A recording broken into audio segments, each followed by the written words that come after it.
bientôt un an que vous avez mis sur pied le collectif Etiamé. Où en est-on avec ce collectif? Oui, merci. Le collectif Yana Maretiamé a été créé en juillet 2012 et avec pour objectif de parvenir à négocier avec les gouvernants togolais la mise sur pied du Conseil national pour la culture que nous avons appelé le Haut Conseil national de la culture qui devrait gérer la vie, le travail des artistes du secteur culturel en général.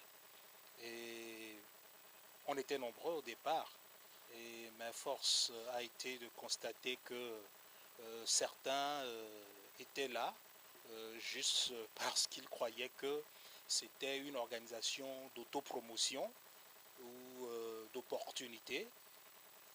D'autres carrément ont été approchés par les tenants de ce pouvoir et découragés de nous suivre.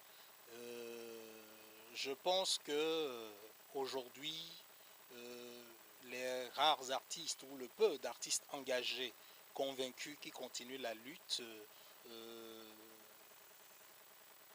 n'a aucun complexe parce que c'est vrai, cela relève de l'audace au Togo de revendiquer ou de ne pas être d'accord, mais nous continuons ce chemin, bien que ce soit jonché de beaucoup de difficultés, notamment les pressions, les menaces et les censures économiques ou de visibilité, où tu appelles un animateur pour parler de vos activités. Et la personne panique déjà en disant qu'elle ne veut pas de problème.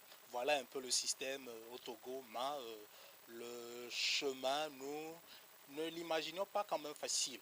Mais c'est quand même déplorable, c'est absurde, c'est quand même lamentable que les gens n'aient pas de hauteur par rapport à des propositions concrètes d'évolution, de développement du secteur.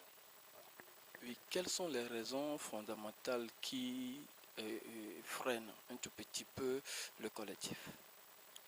Ben, c'est tout simplement les forces obscurantistes qui ne veulent pas que les Togolais s'épanouissent, qui ne veulent pas que les Togolais aient une autre vie digne, une vie assez vivable dans leur propre pays.